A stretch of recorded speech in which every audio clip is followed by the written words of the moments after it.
Hello student, class 9th का science का common annual school examination का क्वेश्चन पेपर है 22-23 सेशन का, जिसका कोड है 086। इसका हम कंप्लीट सोल्यूशन देखेंगे, डिटेल्ड सोल्यूशन। तो आप जुड़े रहिए चैनल से। तो देखिए, जिस बच्चों का ये एग्ज़ाम हो गया है वो तो अपने आंसर चेक कर ही लीजिए, एंड जिसका इवनिंग शिफ्ट में होने वाला है या जिसका नहीं हुआ है वो भी इनको अच्छी तरह से कर लेना, ठीक है। तो इसके सोल्यूशन को देखते हैं।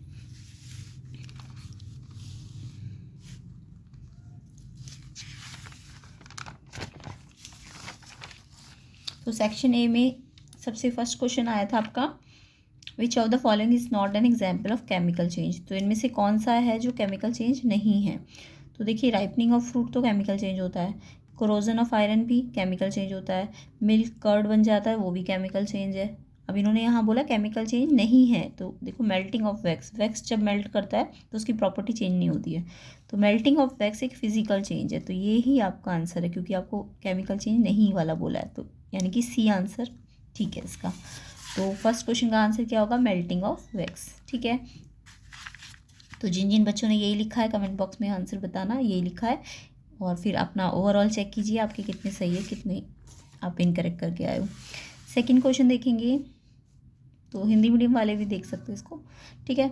नेक्स्ट क्वेश्चन है, fluids can show property to flow, choose the correct statement from the following. तो फ्लूइड्स जो होते हैं वो आपको पता है फ्लो करते हैं, तो फ्लूइड में कौन कौन आते हैं। तो ऑप्शन है गैसेज एंड सॉलिड्स फ्लूइड होते हैं, नहीं सॉलिड भी फ्लूइड नहीं होते हैं। देखो, फ्लूइड सिर्फ सॉलिड लिक्विड और गैसेस को कहते हैं। फ्लूइड्स हम किसको कहते हैं, लिक्विड को और गैसेस को। तो यहाँ पे देखिए लिक्विड एंड गैसेस कहाँ लिखा है, तो सेकंड ऑप्शन तो कह रहा है ओनली गैसेस फ्लूइड होती है, नहीं ये ठीक है, C option, gases and liquid दोनों ही फ्लूइड होते हैं। तो फ्लूइड के अंदर गैसेस भी होती है और लिक्विड भी होता है, तो सी ऑप्शन आपका इसका करेक्ट है। तो सेकंड क्वेश्चन का सी आंसर होगा, ठीक है। तो नेक्स्ट क्वेश्चन देखेंगे, question number 3। Ramesh is looking at the samples placed by his teacher on front table. Help him to identify which of the following is not an example of pure substance. आपको pure substance पूछा नहीं है, ठीक है। Pure substance actual में कहते हैं किसे, जिसका कंपोजिशन फिक्स्ड होता है, जैसे एलिमेंट हो गए, कंपाउंड हो गए, इनकी कंपोजिशन क्या होता है, फिक्स्ड होते हैं। तो उनमें जो फॉर्मूला होगा ना उनका फिक्स्ड होगा, उसे चेंज नहीं किया जा सकता। तो प्योर सब्सटेंस का मतलब जिनका फॉर्मूला फिक्स्ड हो, जैसे बेकिंग सोडा है उसका फॉर्मूला होता है ना NaHCO3, तो ये तो फिक्स्ड है ना इसका फॉर्मूला, तो ये प्योर सब्सटेंस है। सोडियम क्लोराइड NaCl ये भी फिक्स्ड है, तो ये भी एक प्योर सब्सटेंस है। ग्लूकोज का फॉर्मूला भी होता है C6H12O6, ये भी फिक्स है, यानी इसका फॉर्मूला हम चेंज नहीं कर सकते, वो फिक्स्ड है, तो वो प्योर सब्सटेंस है। बट अगर मैं mixture of iron and sulphur की बात करूँ, तो आयरन एंड सल्फर तो कितना भी मिक्सचर कितने भी अमाउंट में मिक्स किया जा सकता है, तो ये तो एक मिक्सचर है, not a pure substance, only mixture है ये। तो मिक्सचर में तो कोई भी प्रोपोर्शन होता है, बट आपको पता होना चाहिए प्योर सब्सटेंस में प्रोपोर्शन कैसा होगा, फिक्स्ड होगा। जो भी फॉर्मूला बनेगा कंपाउंड का वो फिक्स्ड फॉर्मूला होगा, तो ये तीनों तो फिक्स्ड है, तो ये तीनों प्योर है। जबकि आपको प्योर नहीं पूछा, आपको नॉट प्योर बोला है, तो mixture of iron and sulphur इसका आंसर है, सी ऑप्शन इसका करेक्ट है। तो थर्ड का आपका सी ऑप्शन करेक्ट होगा, ठीक है। आगे देखते हैं, क्वेश्चन नंबर 4 पे आते हैं। आइडेंटिफाई करना है chemical formula of aluminium chloride. Aluminium chloride का फॉर्मूला बनाना है, केमिकल फॉर्मूला। तो ये फॉर्मूले तो सब बच्चों ने सीख ही रखे होंगे, तो वैसे इसका आंसर डी है, AlCl3। बनेगा कैसे ये देख लीजिए, जिनको अगर नहीं आता, जिनके अभी एग्जाम होने बाकी है। तो एल्यूमिनियम और क्लोरीन से एल्यूमिनियम क्लोराइड बनेगा। एल्यूमिनियम की वैलेंसी आपको याद रखनी है 3 होती है। अगर किसी को वैलेंसी याद नहीं है तो आप याद रखिए उसका एटॉमिक नंबर 283, 13 होता है ना उसका एटॉमिक नंबर एल्यूमिनियम का। तो 2, 8 और 3, पहले शेल में 2 फिक्स होता है, दूसरे शेल में 8 होता है, फिर नेक्स्ट जो बचेंगे वो एल शेल में चले जाएंगे। तो 13, तो 2, 8, 3, तो 3 इसके लास्ट में बचा है ना, तो 3 ये क्या करेगा, अपने ऑक्टेट को कंप्लीट करने के लिए लॉस करेगा, ठीक है। तो 3 इसकी वैलेंसी होगी, जितना वो लॉस या गेन करेगा उसको वैलेंसी कहेंगे, तो इसकी वैलेंसी 3 है। क्लोरीन की वैलेंसी आपको पता है, क्लोरीन का नंबर 17 होता है, तो 17 नंबर वाला क्या करेगा, 17 नंबर वाला 2, 8, 7, ये 7 थोड़ी ना लॉस करेगा, ये 1 गेन करेगा, तो 1 गेन करने का मतलब इसकी वैलेंसी 1 होगी, ठीक है। तो वैलेंसी यहाँ लिख देते हैं और इनको क्रॉस कर देते हैं, तो Al का 1 हो जाएगा और Cl का 3, तो AlCl3 फॉर्मूला बन जाएगा, ठीक है। तो इसका डी ऑप्शन है। तो ये फॉर्मूला आपको समझ आ गया होगा, वैलेंसी की हेल्प से बनता है। और वैलेंसी निकालने का मतलब जितने भी एक्स्ट्रा इसके पास है या जितना वो लेगा किसी से, ये 3 एक्स्ट्रा है तो ये देगा, तो यानी कि ये गेन, जो गेन है वो 3 है। और इसमें लॉस कितना किया उसने, 7 थोड़ी ना किसी को देगा, 1 लेगा किसी से, तो इसकी वैलेंसी 1 होगी, ठीक है, तो AlCl3 इसका आंसर है, तो डी ऑप्शन था। फिफ्थ क्वेश्चन देख लेते हैं, how many elements are present in sodium hydroxide. तो देखिए सोडियम हाइड्रोक्साइड का आपको फॉर्मूला बनाना आना चाहिए। तो आपको पता है सोडियम होता है Na और OH होता है पॉलीएटॉमिक आयन है ना OH। तो Na की वैलेंसी 1 होती है, OH की वैलेंसी भी 1 होती है, क्रॉस करोगे तो NaOH फॉर्मूला बन जाएगा। ठीक है इसका, क्योंकि इसकी भी 1 है इसकी भी 1 है, तो इसमें भी एक आ जाएगा यहाँ भी एक आ जाएगा। तो NaOH में देखो एलिमेंट कितने हैं, देखो एक Na का एलिमेंट है, एक ऑक्सीजन का है और एक हाइड्रोजन का है, तो यानी इसके अंदर 3 एलिमेंट है ना। तो यहाँ पे इन्होंने यही पूछा था कितने एलिमेंट्स हैं, तो इसका पहले फॉर्मूला बनाना आना चाहिए आपको NaOH का। Na की वैलेंसी 1, OH पॉलीएटॉमिक आयन है उसकी वैलेंसी भी 1, तो एक इसको आया एक यहाँ आया, तो यानी कितने डिफरेंट एलिमेंट है, 1 2 3, तो 3 आंसर इसका। नेक्स्ट क्वेश्चन देखिए, question number 6, an atom has 19 protons 18 electrons 21 neutrons which is the atomic number of that element. Atomic number पूछा है आपसे, तो आपको पता होना चाहिए जो एटॉमिक नंबर होता है एक्चुअल में number of proton in nucleus, number of proton को ही हम एटॉमिक नंबर बोलते हैं, तो आपको इनकी ज़रूरत नहीं थी, सिर्फ प्रोटॉन देखना था। तो एटॉमिक नंबर प्रोटॉन्स के इक्वल होता है, तो 19 प्रोटॉन है तो इसका एटॉमिक नंबर 19 होगा, बी है इसका आंसर। तो atomic number number of proton होता है, दैट्स वाई प्रोटॉन 19 है तो इसका आंसर 19 होगा। नेक्स्ट क्वेश्चन देख लेते हैं, question number 7, choose the correct distribution of electron in K-element shells for the element with atomic number 20। अभी मैंने आपको सिखाया एटॉमिक नंबर 20 है ना, तो इसके 4 शेल बना लीजिए पहले K-element। अब आपको पहले शेल में पता होना चाहिए 2 से ज़्यादा नहीं आता, दूसरे शेल में 8 आता है, ठीक है। अभी 10 हुए तो फिर 20 है ना, अभी 8 और बचे हैं, तो तीसरे शेल में लिमिट 8 की होगी, तो पहला शेल तो 2 ही होगा, दूसरा शेल मैक्सिमम कितना आ सकता है 8, और फिर तीसरे शेल में अगर बचते हैं तो वो 8 मैक्सिमम कितना लेगा 8, और अगर उसके बाद भी बचते हैं तो बाकी जो बचे हुए होंगे वो एन शेल में चले जाएंगे। तो पहले 2 आएगा फिर 8 आएगा फिर 8 आएगा, फिर जो बचे हुए होंगे लास्ट में वो यहाँ आ जाएंगे, इसको हम आउटर मोस्ट इलेक्ट्रॉन कहेंगे, ठीक है, ये वैलेंस इलेक्ट्रॉन है। तो यहाँ पे क्या बनेगा 2882, डी ऑप्शन है इसका करेक्ट।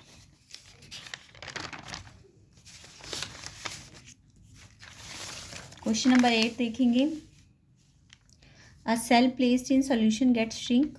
एक सेल को हमने सोल्यूशन में डाला और वो श्रिंक हो गई, अगर वो श्रिंक हो गई तो क्या होगा, तो देखो कंसंट्रेशन जो है वाटर मॉलिक्यूल्स का जो सेल का अंदर था वाटर मॉलिक्यूल्स वो ज़्यादा होगा किससे, सराउंडिंग सोल्यूशन से, तो तभी शेल क्या करती है श्रिंक करती है, जब उसका कंसंट्रेशन सराउंडिंग से क्या होता है ज़्यादा होता है। तो इसका सी ऑप्शन आपका करेक्ट होगा।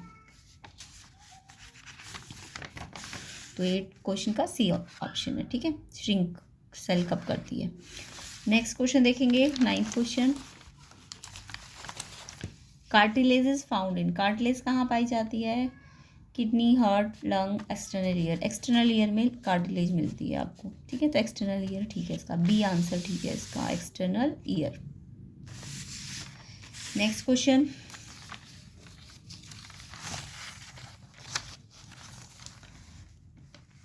10th क्वेश्चन है, which of the following statement is true regarding displacement of an object. तो जब भी कोई डिस्प्लेसमेंट होगा ऑब्जेक्ट का तो उससे रिलेटेड कौन सी स्टेटमेंट इन्होंने बोली ट्रू है, ट्रू स्टेटमेंट ढूंढनी है आपको। तो आपको ए ऑप्शन दिया, displacement has magnitude as well as direction. Yes, displacement में मैग्नीट्यूड भी होता है और डायरेक्शन भी होती है, यानी कि अगर मैं 4 मीटर डिस्टेंस बोलूँ ना तो वो 4 मीटर है, बट अगर मैं बोलूँ 4 मीटर ईस्ट तो वो क्या है, डिस्प्लेसमेंट है, यानी डिस्प्लेसमेंट के पास 4 मीटर मैग्नीट्यूड भी है और साथ में ईस्ट मतलब उसकी डायरेक्शन भी होती है। तो जब भी ऐसे बोला जाए ना 4 मीटर ईस्ट या 4 मीटर लेफ्ट राइट, तो आपका यानी कि मैग्नीट्यूड भी और डायरेक्शन भी है, तभी हम उसको डिस्प्लेसमेंट कहेंगे। तो डिस्प्लेसमेंट के पास दोनों चीज़ें, मैग्नीट्यूड डायरेक्शन, जिसको हम वेक्टर कहेंगे, जिनके पास ये दोनों होता है उन्हें हम वेक्टर कहते हैं। तो डिस्प्लेसमेंट एक वेक्टर क्वांटिटी, तो ये स्टेटमेंट आपकी ट्रू है, ठीक है। अब ऑप्शंस में क्योंकि यहाँ पे ऐसे ऑप्शंस नहीं है ना 1 और 2 ऑप्शंस ट्रू है, ऐसा कुछ है नहीं है 1 2, तो यानी कि एक ही ट्रू होगा, कोई एक है ना। तो वैसे तो यहीं से पता चल गया हमें यही ट्रू है, क्योंकि और ऐसे ऑप्शन नहीं है कि अलग से ऑप्शन होते ना 1 और 2 ट्रू या 2 3 ट्रू या 3 4 ट्रू, ऐसे अगर ऑप्शन अलग से होते तो हम और भी स्टेटमेंट पढ़ते, बट यहाँ पे ऐसे और कोई ऑप्शंस दिए नहीं है, या ऑल भी नहीं लिखा हुआ कहीं पे। अगर ऑल लिखा होता या फिर ऐसे ऑप्शन दिए होते 1 और 2 ट्रू है या 3 और 4 ट्रू है तो हम आगे की स्टेटमेंट पढ़ते।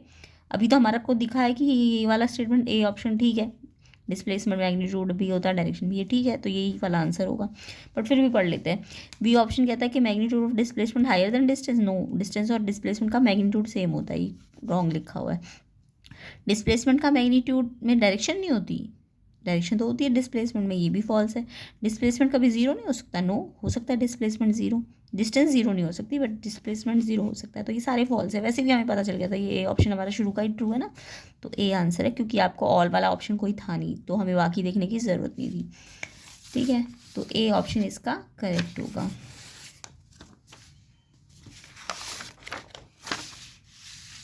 तो 10th का ए ऑप्शन है। नेक्स्ट क्वेश्चन देखते हैं। 11th क्वेश्चन आपका न्यूमेरिकल पोर्शन था थोड़ा सा।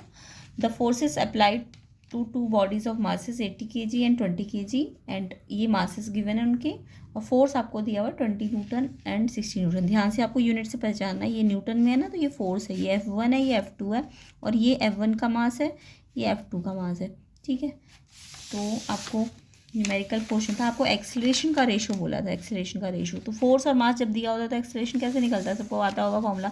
तो आपको F1 20 न्यूटन दिया, M1 आपको 80 kg दिया, तो एक्सीलरेशन देखो F/m होता है, क्योंकि आपको पता है ना F क्या होता है, m इंटू ए, फोर्स क्या होता है, मास इंटू एक्सीलरेशन, तो एक्सीलरेशन निकालोगे फोर्स की हेल्प से, तो M कहाँ चला जाएगा, नीचे चला जाएगा, तो एक्सीलरेशन F/m होता है। तो पहले का एक्सीलरेशन निकाल लो, 20/80 यानी 1/4।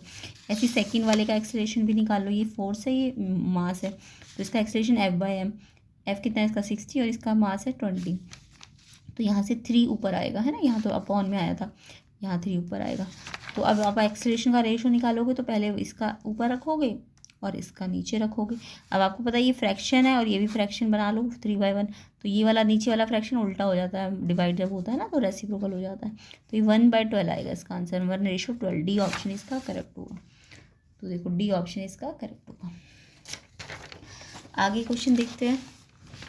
Question number 12, what is the momentum of A train waiting, जिसका वेट दिया है, वेट मतलब मास दिया है, यहाँ पे केजी में दिया है ना, तो मास है ये, तो इसका मास दिया हुआ है आपको, कांस्टेंट वेलोसिटी दी है, और एक्सेलरेशन ये क्या है, कांस्टेंट वेलोसिटी 20 मीटर पर सेकेंड, यानी ये वेलोसिटी है। बट आपको क्योंकि कांस्टेंट वेलोसिटी बोला है तो इसका मतलब समझ जाइए एक्सेलरेशन तो जीरो होता है, जब भी कांस्टेंट वेलोसिटी बोले ना तो एक्सेलरेशन जीरो होता है। बट मोमेंटम है क्योंकि निकालना आपको, तो मोमेंटम है, एक्सेलरेशन का तो कोई काम नहीं है। मोमेंटम का फॉर्मूला सबको आना चाहिए, मोमेंटम होता है आपका मास इंटू वेलोसिटी, तो मास आपको दिया हुआ है 2000 kg में, और वेलोसिटी मीटर पर सेकंड में, दोनों ऐसा ही यूनिट में है ना, तो कोई चेंज करने की ज़रूरत नहीं है, सॉल्व कर दो बस, 2 2 जा 4 और 4 0, तो इसको हम ऐसे लिख सकते हैं 4 × 10 की पावर कितनी आएगी, जितनी जीरो है।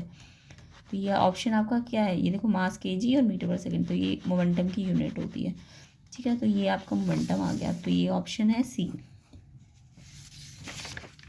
अगला क्वेश्चन देखते हैं।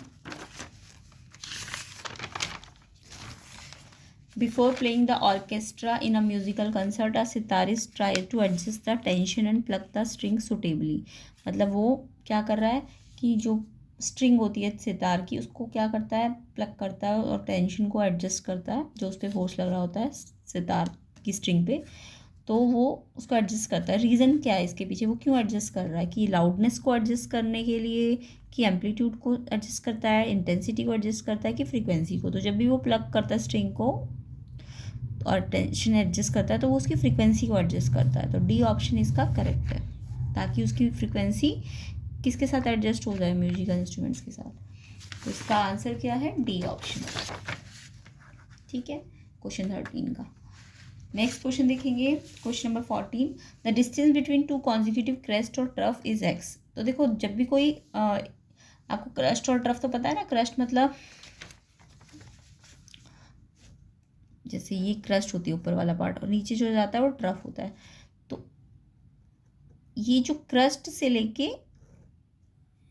देखो, अगर मैं 2 वेव बनाऊं, एक वेव यहाँ से यहाँ तक कंप्लीट हो गई और एक वेव यहाँ से यहाँ तक कंप्लीट हो गई, तो ये देखो ये जो डिस्टेंस, एक ट्रफ ये और एक ट्रफ ये, सॉरी एक क्रस्ट ये और एक क्रस्ट ये, तो ये जो 2 कॉन्जिक्यूटिव ट्रफ्स होंगे इनके बीच का जो डिस्टेंस होगा ये यहाँ से यहाँ तक का, यानी यहाँ से लेके यहाँ तक का जो डिस्टेंस होगा, ये जो डिस्टेंस होता है ये क्या होता है, वेवलेंथ होता है, ठीक है। ऐसी एक कॉन्जिक्यूट, ये ट्रफ एक ये है और एक ये है, तो 2 कॉन्जिक्यूटिव ट्रफ के बीच का डिस्टेंस भी लैम्डा ही होता है, ठीक है, यहाँ से लेके यहाँ तक। तो या तो आप 2 कॉन्जिक्यूटिव क्रस्ट का डिस्टेंस बोलो वेवलेंथ है, या 2 कॉन्जिक्यूटिव ट्रफ का, या फिर एक क्रस्ट से लेके एक ट्रफ का। अगर आप क्रस्ट बोल रहे हो तो 2 कॉन्जिक्यूटिव क्रस्ट का डिस्टेंस या 2 कॉन्जिक्यूटिव ट्रफ के डिस्टेंस को हम लैम्डा कहते हैं या वेवलेंथ कहते हैं। तो अगर इन्होंने बोला कि कॉन्जिक्यूटिव क्रस्ट और ट्रफ, और लगा दिया ना यहाँ पे, एंड तो नहीं लगाया, अगर एंड लगाया होता तो वो क्रस्ट से लेके ट्रफ का यानी 2 माना जाता। समझ आया? तो इन्होंने क्या बोला है, और लगाया, या तो 2 कॉन्जिक्यूटिव क्रस्ट है या 2 कॉन्जिक्यूटिव ट्रफ है, तो उसका डिस्टेंस आपको एक्स दिया है। एक्चुअल में वही तो वेवलेंथ है ना, तो वेवलेंथ है यानी कि आपको दी हुई थी क्वेश्चन में एक्स, तो वेवलेंथ कितनी है, एक्स। बी ऑप्शन इसका करेक्ट होगा, तो बी ऑप्शन करेक्ट है। हाँ, ये अगर एंड लगाते क्रस्ट एंड ट्रफ, तो एक क्रस्ट और एक ट्रफ का जो डिस्टेंस होता है, एक क्रस्ट और एक ट्रफ के बीच का डिस्टेंस ये वाला, यहाँ से यहाँ तक, यहाँ से यहाँ तक, तो ये 1 लैम्डा होता। तो 2 बोलते तो 2 एक्स आ जाता, बट यहाँ पे इन्होंने 2 कॉन्जिक्यूटिव क्रस्ट और लगाया है बीच में ना, इसलिए या तो ये लैम्डा है या ये लैम्डा है। तो अगर ये लैम्डा वेवलेंथ ही तो होती, ये या तो 2 क्रस्ट के बीच का डिस्टेंस लैम्डा होता है या 2 ट्रफ के बीच का, तो और लगाया ना, ये वेवलेंथ दी हुई थी आपको। आगे क्वेश्चन देखेंगे, which of the following are the 3 macro nutrients needed for the growth of the plant. कौन से मैक्रो मतलब जो ज़्यादा क्वांटिटी में चाहिए, वैसे तो सारे न्यूट्रिएंट ये भी चाहिए, ये भी चाहिए, ये भी चाहिए, बट मैक्रो मतलब जो ज़्यादा क्वांटिटी में चाहिए होता है। तो 3 मैक्रो न्यूट्रिएंट होते हैं जो प्लांट को बहुत चाहिए होते हैं ग्रोथ के लिए। ये है NPK, नाइट्रोजन, फॉस्फोरस, और क्या है, पोटेशियम। बी ऑप्शन इसका करेक्ट होगा। ठीक है, नेक्स्ट क्वेश्चन देखेंगे, question number 16, which cropping pattern involve growing of 2 और more crops simultaneously on the same land. जब एक ही लैंड में 2 से ज़्यादा क्रॉप्स को उगाना हो, या दो से ज़्यादा सेम लैंड में, तो हम उसको कहते हैं मिक्स्ड क्रॉपिंग। डी ऑप्शन है इसका correct, mixed cropping. Next question assertion reason है आपके 17 से पूरे 20 तक। तो पहला एजर्शन रीजन, ये एजर्शन रीजन में आपको पता 4 स्टेटमेंट होती है। अब आपको अगर दोनों ट्रू होंगी तो ए और बी में ढूंढना होगा आंसर, और दोनों में से एक फॉल्स होगी तो आंसर सी और डी में मिलेगा। ठीक है, तो पहले 17 क्वेश्चन को पढ़ते हैं। Balance diet is given to milking animals. Yes, जो दूध देने वाले जो एनिमल्स होते हैं उनको बैलेंस डाइट देनी चाहिए। यस, ठीक है, ट्रू है ये तो। Balance diet increase the milk production from milking animal. Yes, क्यों देते हैं इनको बैलेंस डाइट, ताकि इनका मिल्क प्रोडक्शन बढ़ जाए, है ना। तो यानी कि ये एजर्शन भी ट्रू है और रीज़न भी ट्रू है आपका। और एक्चुअल में रीज़न इसको एक्सप्लेन भी तो कर रहा है कि क्यों देना चाहिए इन्हें बैलेंस डाइट, क्योंकि इनका मिल्क प्रोडक्शन को बढ़ाना है। तो दोनों ट्रू भी है और ये रीज़न भी करेक्ट है एक्सप्लेनेशन। तो जब दोनों सही और रीज़न करेक्ट एक्सप्लेनेशन दे तो आंसर ए ऑप्शन होता है। तो इसका आंसर ए होगा। ए एजर्शन रीज़न ट्रू है और रीज़न करेक्ट है, तो 17 का आंसर क्या होगा, ए। नेक्स्ट क्वेश्चन देखते हैं 18 question. An object float if it displaces liquid whose weight is more than actual weight of the object. एक ऑब्जेक्ट फ्लोट तब करता है जब वो जितना लिक्विड डिस्प्लेस करेगा, if it displace liquid whose weight is more than the actual weight of the object. मतलब liquid displace ज़्यादा होना चाहिए actual weight of the object से। यस, ट्रू है ये। ठीक है, तभी वो फ्लोट करेगा जब डिस्प्लेस लिक्विड का वेट ऑफ ऑब्जेक्ट से क्या होगा, ज़्यादा होगा। तो the body will experience no net downward force during flotation. जब फ्लोट तभी करेगी जब डाउनवर्ड फोर्स नहीं लगना चाहिए। अगर डाउनवर्ड फोर्स लगेगा तो वो तो सिंक कर जाएगी ना। तो यस, तभी फ्लोट करेगी जब नेट डाउनवर्ड फोर्स कोई नहीं होता। नेट डाउनवर्ड फोर्स जब नहीं होगा तभी वो फ्लोट करेगी, ये भी ट्रू है। और एक्चुअल में ये रीज़न भी ठीक एक्सप्लेन ही कर रहा है कि फ्लोट कब करेगा, जब नो नेट डाउनवर्ड फोर्स होगा। इसी के कारण से लिक्विड को ज़्यादा डिस्प्लेस करना पड़ता है एक्चुअल वेट ऑफ ऑब्जेक्ट से। ठीक है, तो ये आंसर इसका भी ए ऑप्शन होगा। नेक्स्ट क्वेश्चन देखते हैं, question number 19। The inner lining होगा शायद, हाँ इनर लाइनिंग है ये। Inner lining of intestine has tall epithelial cells. Yes, true है। Columnar epithelial facilitate absorption and secretion, और इससे एब्जॉर्प्शन और सेक्रेशन की फैसिलिटी मिलती है, ये भी ट्रू है। तो और ये रीज़न भी ट्रू ही है। ठीक है, तो ये ए ऑप्शन है। नेक्स्ट क्वेश्चन देखेंगे, सेल वॉल एक नॉन लिविंग पार्ट है सेल का। यस, ये नॉन लिविंग पार्ट होता है सेल वॉल। क्या नेक्स्ट रीजन बोलता है, it does not offer protection, definite shape and support to the cell. No, cell wall का तो फंक्शन ही यही है ना, प्रोटेक्शन देना, शेप देना, सपोर्ट करना। तो उन्होंने कहा नहीं देता, तो ये तो फॉल्स लिख दिया ना इन्होंने। तो जब भी आपका रीज़न फॉल्स हो या दोनों में से कोई भी एक फॉल्स हो तो सी या डी आंसर में ढूंढिए कौन सा ऑप्शन है। तो जब रीज़न फॉल्स होता है आपका तो आपको आंसर मिलेगा सी ऑप्शन में। तो इसका आंसर सी ऑप्शन है। सेक्शन बी भी देख लेते हैं। क्वेश्चन नंबर 21 है, Sohan was suffering from high fever. Doctor ने एडवाइस की मदर को कि वो स्ट्रिप ऑफ वेट क्लॉथ उसके फोरहेड पे रखे। ये तो सबको पता है, बुखार में ठंडे पानी की पट्टी लगाते हैं ना। तो क्यों ऐसा डॉक्टर ने मदर को क्यों एडवाइस किया होगा? तो रीज़न इसका देखिए क्या है। वैसे तो आप इसे प्रॉपर स्टेटमेंट में लिख लेना। तो ये एजर्शन रीज़न के आंसर है। तो 21 में आपको वेट क्लॉथ क्यों सजेस्ट किया? बिकॉज वेट क्लॉथ क्या करेगा? ड्यू टू हीट ऑफ, जो उसकी हीट होगी किसकी, फोरहेड की, है ना। हीट बिकॉज ऑफ फीवर ना, फीवर में जो हीट होती है, जो टेम्परेचर बढ़ा होगा, वो वेट क्लॉथ क्या करेगा? उस हीट के कारण एवोपरेट हो जाएगा। ठीक है, जो क्लॉथ है, सॉरी, हाँ वेट क्लॉथ लगाया है वो हीट को क्या कर देगा? एवोपरेट कर देगा। और जिससे क्या होगा आपको पता है, आफ्टर एवोपरेशन कूलिंग इफेक्ट आ जाता है। तो ये आपको स्टेटमेंट में लिख लेना है। ठीक है, नेक्स्ट क्वेश्चन इसका चॉइस वाला है। On a hot summer day Ravi and Ramesh are wearing cotton and nylon cloth. Yes, हम समर में कॉटन एंड नायलन क्लॉथ पहनते हैं। रीज़न क्यों पहनते होंगे ऐसा? Why do you think would be more comfortable and why? क्यों पहनना चाहिए ऐसे और क्यों? तो इसका रीज़न भी एक्चुअल में एवोपरेशन ही है, क्योंकि कॉटन क्लॉथ या फिर नायलन क्लॉथ क्या करते हैं? स्वेट को एब्जॉर्ब करते हैं। स्वेट मतलब पसीना और ह्यूमिडिटी ना। तो एवोपरेशन क्या हो जाएगा? फास्टर हो जाएगा, जिसके कारण ठंडक आएगी ना। तो कपड़े कॉटन क्लॉथ कैसा इफेक्ट देंगे? Cooling effect. रीज़न क्या है? क्योंकि उनमें स्वेट एब्जॉर्प्शन पावर ज़्यादा है, एवोपरेशन ज़्यादा होगा, तो जिस thus it cools our body, है ना, तो कूलिंग इफेक्ट आ जाएगा। नेक्स्ट क्वेश्चन देखेंगे। Substance P has high compressibility and can be easily liquefiable. Identify करना है स्टेट ऑफ मैटर पी की, और फिर इस स्टेट ऑफ मैटर की दो प्रॉपर्टी बतानी है। आपको पता है स्टेट ऑफ मैटर 3 टाइप के होते हैं ना। मैटर की स्टेट कितने टाइप की होती है? Solid, liquid and gas. अब आपको ऑप्शन इसमें यहाँ पे हिंट दे दी कि इसकी हाई कंप्रेसिबिलिटी है, मतलब इसको हम ज़्यादा दबा सकते हैं। सबसे ज़्यादा दबा किसको सकते हैं? जिसके मॉलिक्यूल बहुत दूर दूर होंगे, है ना, ये तभी वही तो कंप्रेसिबल होंगे सबसे ज़्यादा। और लिक्विफाई भी कर सकते हैं इनको हम। तो आपको पता है कि सबसे ज़्यादा कंप्रेसिबिलिटी किसके अंदर होती है? जिसके मॉलिक्यूल दूर दूर है। सबसे ज़्यादा मॉलिक्यूल किसके दूर होंगे? गैसेस के होंगे, यानी कि पी क्या है? गैस है। तो पी क्या होगी? एक गैस। तो पहले तो इन्होंने स्टेट ऑफ मैटर पी पूछा है, गैस है। उसके बाद इसकी ना इसकी दो प्रॉपर्टी भी पूछ ली।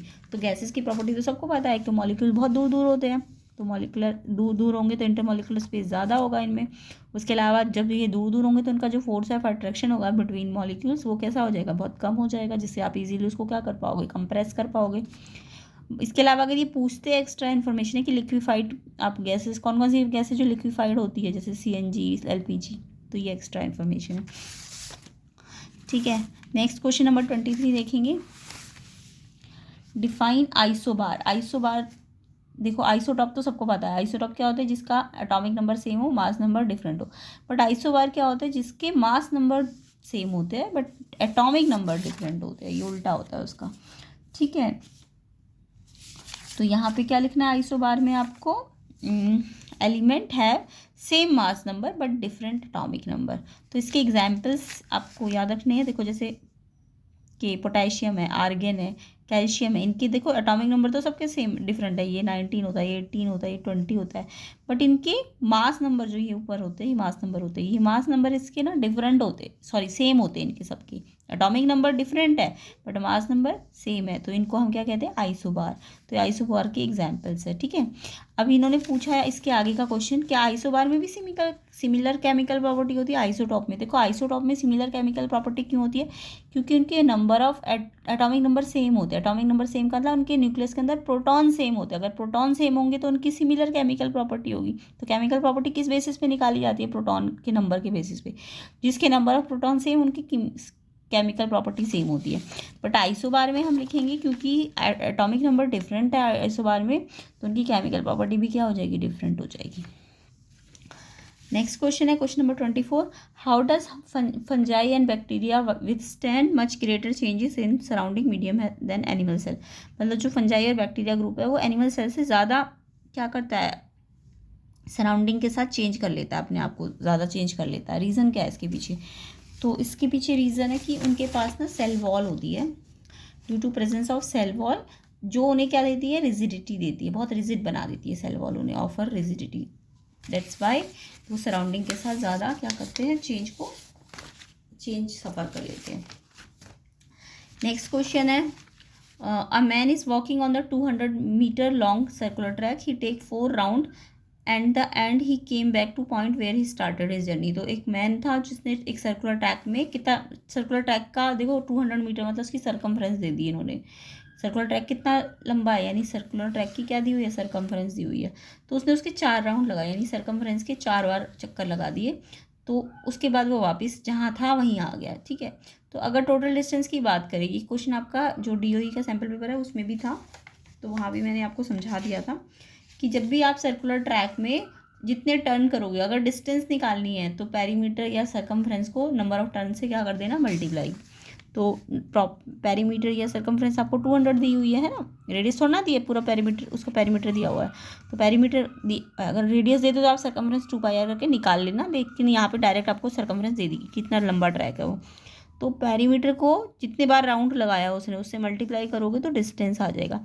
अब क्योंकि वो जब चक्कर लगा रहा है तो यहाँ से स्टार्ट कर रहा है, हर कंप्लीट राउंड, जैसे एक चक्कर लगाया वापस वो यहीं आ गया, फिर वापस यहीं आ गया, फिर वापस यहीं आ गया, तो 4 बार चक्कर लगा के वो अपनी इनिशियल फाइनल पोजीशन में 12 मतलब इनिशियल भी वही आ गई उसकी और फाइनल भी। तो जब इनिशियल फाइनल सेम हो तो डिस्प्लेसमेंट कितना होता है, 0, क्योंकि डिस्प्लेसमेंट तो इनिशियल से फाइनल का डिस्टेंस होता है ना। तो ये तो हर बार वहीं पे आ जा रहा है, तो यानी कि इसका डिस्प्लेसमेंट क्या हो जाएगा, 0 हो जाएगा, बट डिस्टेंस जितने राउंड लगाएगा उससे मल्टीप्लाई होगा ईच राउंड। नेक्स्ट क्वेश्चन देखेंगे, अ cyclist is moving at a constant velocity, इतनी, ये क्या है, इसकी मीटर पर सेकंड इसकी स्पीड है, वेलोसिटी, और टाइम कितना है 25 सेकंड का, और आपका एक्सेलरेशन निकालना और डिस्टेंस 15 सेकंड में कितना कवर करेगा। तो देखो एक्सेलरेशन तो सिंपल दिख ही रहा है मुझे, कांस्टेंट वेलोसिटी, जब भी कांस्टेंट वेलोसिटी होती है तो एक्सेलरेशन सबको याद होना चाहिए 0 होता है, ठीक है। जब भी कांस्टेंट वेलोसिटी हो एक्सेलरेशन 0 होगा, तो एक्सेलरेशन तो 0 है यहाँ पे। तो distance covered by him in 15 second, तो डिस्टेंस के लिए आप मोशन की इक्वेशन ले लो, s equal to ut plus half AT square. S आपको निकालना है डिस्टेंस, यू आपको बोला है सब जगह सेम है, यानी कि जितना इनिशियल उतना ही फाइनल है, तो 20 है, तो ये यू 20 है। टाइम आपको 25 सेकेंड बोला है, ये ध्यान रखना, ये आपको SI यूनिट में देना चाहिए, ये मीटर पर सेकेंड है, ये सेकेंड है, यस। और एक्सेलरेशन तो 0 था, यहाँ रख दिया हमें, तो ये पूरा 0 हो जाएगा। तो ये कितना आ जाएगा मल्टीप्लाई करके, तो डिस्टेंस कितना होगा 500 मीटर। तो जहाँ भी कांस्टेंट वेलोसिटी यूनिफॉर्म वेलोसिटी बोले एक्सेलरेशन 0 होता है, ये याद रखना, UV के ही बराबर होता है। 26 क्वेश्चन देखिए, a porter lift a luggage of 20 kg from the ground and put it on his hand 1.7 metre above the ground. एक कुली है, उसने लगेज को उठाया, कितना लगेज का मास दिया हुआ है 20 kg, और उसको कितने हाइट पे लेके गया, अबव द ग्राउंड मतलब हाइट दी हुई है इसकी 1.7 मीटर। तो आपको मास दिया है, हाइट दी है, अगर वो ऊपर उठा रहा है तो ग्रेविटी वर्क करेगी उसमें, एक्सेलरेशन में है ना G। तो आपको वर्क डन का फॉर्मूला लगाना है। तो आपको पता है जब भी कोई चीज़ उठाई जाती है तो वर्क डन mgh होता है, जैसे F/s होता है वर्क, बट जब कोई हाइट पे उठाते हैं चीज़ तो mgh होगा, क्योंकि फोर्स इनटू डिस्प्लेसमेंट तो वर्क होता है। तो मैंने आपको बता रखा है, फोर्स जब ना दिया हो आपको तो mg, वैसे तो ma होता है, बट ए यहाँ पे उठाया ना ऊपर तो g आएगा ए की जगह, और s की जगह हाइट आ जाएगी। तो वर्क का फॉर्मूला F/s तो होता है, ये mgh भी होता है। तो m दिया है, g आपको दे रखी है क्वेश्चन में, h भी दे रखी है, SI यूनिट में है सब कुछ, इनको मल्टीप्लाई करो और फिर आंसर आ जाएगा 340। वर्क है तो जूल में आएगा। तो यहाँ पे आपका सेक्शन A और B कंप्लीट होता है। सेक्शन C के लिए आप नेक्स्ट पार्ट का वेट करना, तो वो आपको सेक्शन C और D, E आपको मिल जाएंगे पार्ट सेकंड में। तो आई होप आपका एग्ज़ाम अच्छा गया होगा, और जिनके नहीं हुए प्लीज़ इस क्वेश्चन पेपर को और DOE के सैम्पल पेपर को अच्छी तरह से कर लेना, चैनल में आपको इसका सोल्यूशन मिल जाएगा। और जिनके हो गए वो बताइए कि जितने अभी तक करे हमने उनमें से कितने आपके ठीक है और कितने कौन कौन से क्वेश्चंस गलत हुए।